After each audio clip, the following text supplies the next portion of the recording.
listener production. Hi, Sasha Barbagat with you. Welcome to The Briefing. Last year, a court ruled that the Northern Territory government had to provide clean drinking water to a remote Aboriginal community northwest of Alice Springs. But the government has launched an appeal extending a dispute over high levels of uranium in the water that's already lasted 5 years. It's disappointing that the government is wasting its time and resources in court rather than tackling a problem that's affecting people's health. In the second half of this episode, we learn more about the safety of drinking water outside of our major cities and the reaction to the NT government's latest decision. First, though, it is time for the headlines with Antoinette Lattouf on Wednesday, December 4. Thanks, Sasha. G'day, everyone. The prime suspect of one of Victoria's longest cold cases, the 1977 Easey Street murders, has touched down in Melbourne overnight after a marathon extradition from Rome. 65-year-old Perry Kouroumblis is an Australian Greek dual national and he's been living in Greece since 2016. He was arrested in Italy back in September in connection to the alleged murder of 28-year-old Suzanne Armstrong and 27-year-old Susan Bartlett in their Collingwood share house, and that was almost 50 years ago. The women were found dead with more than 24 stab wounds, and Miss Bartlett's 16-month-old son Gregory was found unharmed in his cot. So how did they nab him? Well, he was detained in Italy on an Interpol red notice in September, and that's after he arrived on a flight from Greece. The Easey Street murders have long been considered one of Victoria's most serious cold cases. The state's chief commissioner describing the stabbings as gruesome, horrific and frenzied. Now, Kouroumblis arrived late last night in Melbourne under police guard, marking his first time on home soil in about 8 years after his extradition was approved back in October. Police are expecting to interview him today. And now, just while we're on the topic of big crime stories at the moment, now, we had heard last week that there was hope the Bali 9 would be getting out of prison in Indonesia and coming back to Australia to either serve the rest of their sentences or be granted clemency. But look, the chances of that happening by the end of the year, the Home Affairs Minister has pretty much poured cold water on that. Tony Burke saying that there's no existing laws in either country that would facilitate the transfer of these prisoners, but they are working to get it done. While Indonesian authorities have said that they will respect Australia's authority to grant the men clemency. So it looks like, because when this first came out, we weren't sure whether they would be going into jail in Australia or whether they would be released to the community to be able to live out the rest of their lives. So it does look like that clemency is what is being considered, but we can't expect that to happen by the end of the year. It looks like this is going to take a little bit longer. South Korea's president has declared martial law in the country for the first time in 5 decades, and that has sparked mass protests, as well as an emergency vote in a bid to overturn the move. Yoon Suk-yeol made an unannounced late-night TV address to confirm the measure, saying that it was needed to protect the South from threats posed by North Korea's communist forces. So martial law is when a country's civilian government and rule of law is pretty much suspended in order for the military to take over. And according to a local news agency, activities by parliament and political parties would be banned, and that media and publishers would be under the control of the martial law command. But President Yoon's declaration was quickly overturned, and this was at an emergency session of the National Assembly. South Korea's opposition leader labelling the move to install martial law as illegal and unconstitutional. So what happens now? Well, under South Korean law, the government must lift martial law if a majority in Parliament, the National Assembly, demands it in a vote, which is what we've seen happen overnight and early this morning. Now, this same law prohibits the military from arresting politicians who voted against martial law. It's worth noting as well, there have been protests outside the National Assembly headquarters. Police have been clashing with protesters, so there are questions about how this is now going to unfold. Either way, we know it has plunged the country into further political uncertainty. And just a little bit of background context, President Yoon has been suffering with unpopularity and an inability to pass bills after his party lost in a landslide election back in April, Antoinette. I'm not sure what that's going to be doing for his popularity. And his government since then hasn't been able to pass bills that they wanted to and have been reduced instead to vetoing bills that the opposition have been passing. There are growing concerns the ceasefire brokered between Israel and Hezbollah is all but over. Lebanon's health ministry says another person has been killed in an Israeli drone attack on the town of Shabar. Now, this is a town which is on the border of Lebanon and Syria. Both Israel and Hezbollah have accused each other of violating the 60-day truce deal that came into effect just days ago on November 27. Yeah, Sasha, it's a bit of a, you started it. But what's not disputed, though, is the damage and the toll, because the latest attack brings the total number of people killed in Israeli strikes across Lebanon just in the past 24 hours to at least 10. And there haven't been any reported Israeli fatalities since the ceasefire came into effect. Now, local media in Lebanon is also reporting that Israeli drones are flying low over Beirut and its southern suburbs. And also teams on the ground from CNN are also reporting that they're hearing drones flying super low over the Lebanese capital. Back home, the Commonwealth Bank is facing pressure from the government to reconsider a move that would see customers charged $3 to withdraw cash from a branch and even transactions via telephone banking. Now, from January, the country's biggest bank will move all of its members into a transaction account called Smart Access, which includes this $3 fee. Now, it will still be free to withdraw money from a CommBank ATM. So it does seem this move is to discourage customers from going to a teller or using their phone system. Yeah, and look, this doesn't bother me too much. I'm a CommBank customer, but it does make me think of people like my mum who isn't very tech literate. So I imagine this will impact those who kind of like the old-fashioned way or, older Australians. Financial Services Minister Stephen Jones isn't happy. He has slammed the decision as the worst Christmas present ever. I think he needs to check out some of the gifts I've gotten from my in-laws to make such a big call. But CommBank's Group Executive Angus Sullivan, he's doubling down, saying, you know what, customers are going to be better off. Government concession holders remain exempt from these changes, and we have a range of banking products, including our basic bank account, available to them. Yeah, so this withdrawal fee is only waived, though, for customers who are under 18 or who have an age, disability or war veterans pension that complies with the necessary caveats on this. Well, you don't have to pay $3 if. Now, the changes come as the usage of cash around the country obviously continues to decline. However, the government has ruled recently that essential businesses must continue to accept cash into the future. So there had been questions about whether we would completely go to a cashless society. The government's making moves to make sure that the people who still need to use cash, our elderly, our vulnerable, can still do that. The laws are still being worked out, though. Yeah, and look, just selfishly, can the government do something about the fact that my dry cleaner accepts cash only? Good call. You want to tap? Yes. You don't want to pay cash? No. My dry cleaner does that too. Yeah, I'm like, no, stop it. And the most visited Wikipedia pages for 2024 have been revealed. And it seems we're a bit of a morbid bunch because a page listing all of the notable deaths of the year has been the most visited on the crowdsourcing site with 44 million page views. But the list also includes Swiss Olympic officials and Somali politicians. So notable or famous is probably a generous term. Yeah. Look, Kamala Harris's Wikipedia page came in second with over 28 million views. Then the US election page with 27 mil. Lyle and Eric Menendez clocked up 26 million page hits in 2024. Thank you, Netflix. Yeah, and rounding out the top five was Donald Trump, whose page got 25 million clicks this year. And all up, Antoinette, English language Wikipedia has been viewed over 76 billion times globally this year. I know we make fun of Wikipedia, but clearly people are still using it as a trusted resource. I do as well. Yeah.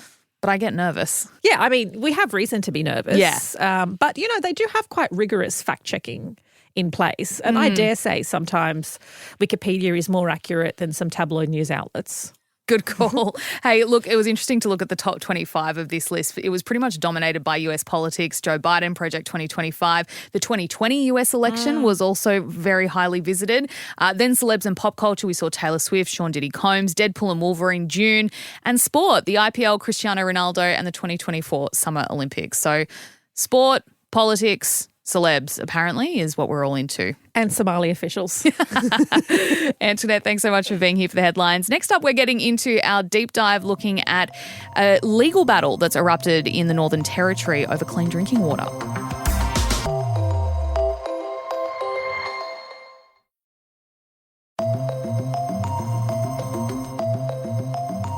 Hey, Bension here. Most of us take clean drinking water for granted. If you live in one of Australia's major cities, most of the time, you can expect what comes out of the tap to be safe. Not so for an estimated 250,000 people in the Northern Territory. People living in remote Aboriginal communities there have endured water tainted by levels of uranium or fluoride or other contaminants that are well above the levels set out in the Australian drinking water guidelines for years. In these communities, the Territory government is not only the government, it's the landlord. And members of the remote community of Laramba have been fighting their landlord through the courts since 2019, arguing it must provide a clean water supply. Last year, a court found in their favour, and advocates had hoped this would force the government to provide safe drinking water to everyone in the Territory. But now, the government has launched an appeal. Dan Kelly is a solicitor at Australian Lawyers for Remote Aboriginal Rights, and he's been representing the Laramba community pro bono. Dan, welcome to the briefing. What was wrong with the water in Laramba before this dispute began? The water in Laramba for as long as records have been kept, for a period of about 10 years, there was uranium in the water at 3 times the level permitted by the Australian Drinking Water Guidelines. That was obviously a concern to residents. How did it go on for so long before anything changed? Well, unfortunately, it's not uncommon for the water in remote communities in the Northern Territory to exceed the accepted guidelines. Laramba is not alone. There's been other communities that have had and continue to have uranium issues. There's communities that have fluoride issues. So this is a long-standing problem that really governments for decades have just not addressed. What do we know about the health effects that uranium can have when it's in the water supply? There is research to indicate that ingesting uranium at those levels can cause changes in the kidneys. There is not a lot of conclusive research on this because people don't drink uranium for very long. It's kind of an uncommon problem. It really only occurs in remote parts of Australia and to Indigenous communities in Canada. So there isn't a long-standing or conclusive set of the actual effects, but changes in kidneys are observed by health professionals, and the experts have set the level of what they believe is safe consumption, which is what's recorded in the drinking water guidelines. How is uranium getting into the drinking water there? It's naturally occurring. So that is a region that is rich in uranium. So it's not a result of mining or any sort of activity. It's just a naturally occurring substance. But uranium is actually quite easy to remove from water. It's not a difficult problem. You know, you can go to Bunnings and buy what they call a reverse osmosis system. You would have seen these probably in people's homes. They're little taps that come out of the kitchen, and underneath is sort of 3 cylinders which filter the water. They retail for, around $500, and they remove about 99% of the uranium. What did the government do after the court ruling that said the Territory government had to supply clean water to Laramba? Before that, we began litigation in around 2018. We'd been pursuing it through the tribunal for a few years when the Northern Territory government did step in and agree to build a water filtration system in Laramba. So that became operational, I think, last year. So it took about 5 years of taking them through the courts, but the water in Laramba is now safe to drink. But as I said, the problem is still, and similar problems exist in other communities in that region. Once we won in the Supreme Court in 2023, we had a judgment finding that the Department of Housing had this obligation. The Northern Territory appealed that decision and took it to the Court of Appeal, disputing that they had any such obligation.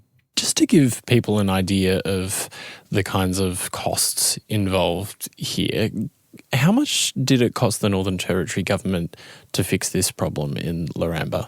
The solution we were proposing, as I said, would have involved individual units at about $500 a piece. The filtration system they ended up building, I'm not sure of its total cost, but it was in the millions. So it was an expensive solution they went with. So if the drinking water is now safe in Laramba. Why is this going back to court? Our original action we brought sought both the installation of filters and compensation to our clients. So the question before the court now is, our clients having to live with this for over 10 years, are they entitled to any compensation? But the wider point we're trying to establish is that the Department of Housing and the Northern Territory Government do have this responsibility. As I said, there's other communities that have similar problems that are currently exposed to unsafe drinking water.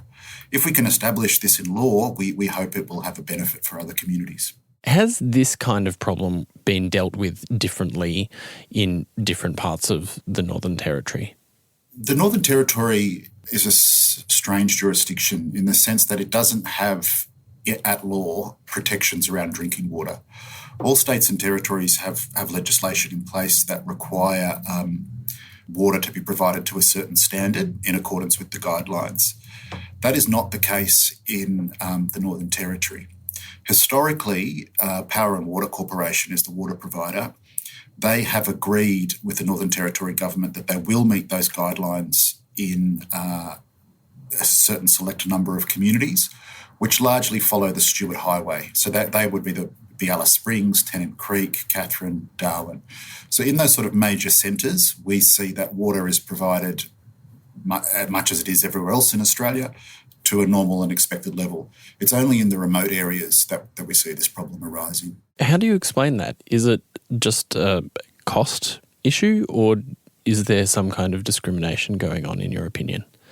In my opinion, it's ultimately explained by discrimination. I think remote communities have been treated differently, just not for generations. The cost now of bringing those communities up to the same standard as the rest of Australia is often put forward as a barrier about why these things can't be fixed.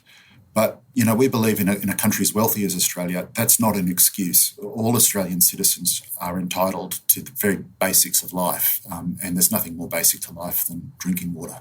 So the Northern Territory Government is pursuing this appeal. What do you think about that decision? I think it's disappointing that the government is wasting its time and resources in court rather than tackling a problem that's affecting people's health. We are arguing here that the Department of Housing is responsible. The reason we are arguing the Department of Housing is responsible is because they lease all of the public housing to tenants. And that's a way through which the Northern Territory Government has some responsibility to these people.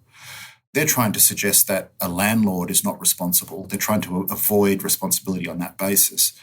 At the root cause of this, government has an obligation, we say, to all of its Australian citizens. So to be sort of wasting time and resources for years rather than directly attacking the problem, we say is quite shocking. What would you say to someone who says that if people are living very remotely, far from other infrastructure, that part of the consequence of that is that they might not have access to the same government resources? I think that is true. And we're not saying that they should have access to, perhaps everything that people in major centres have. But safe drinking water is not something that is negotiable for an Australian citizen living in their own country. Our clients are not asking for some sort of extraordinary luxury. They're just asking to be able to turn on their tap and not have their health put at risk. What do you think would happen if this kind of issue was happening in one of Australia's major cities? There was a case on the New South Wales North Coast, I think probably about 10 years ago, when uranium was discovered in a bore. And it was shut down in about 2 weeks, and the community was provided an alternative water source. And that is exactly what I would expect to see if that happened in any major centre. It wouldn't be accepted. It wouldn't be allowed to go on. You would expect government to immediately react. Dan, thanks so much for your time and joining us on the briefing today. Thank you very much. Great to be here. Dan Kelly there. He's a solicitor at Australian Lawyers for Remote Aboriginal Rights. A spokesperson for Northern Territory Minister for Housing Stephen Edgington declined to comment while the court case was ongoing. Thanks for listening to this episode of The Briefing. That's it for now. Before you go, please do share a link to this ep with someone you think might be interested to listen. And check us out on Instagram at The Briefing Podcast, and on TikTok and YouTube, just search Listener Newsroom. We'll have another episode for you this afternoon from 3. I'm Bension Siebert. Catch you next time.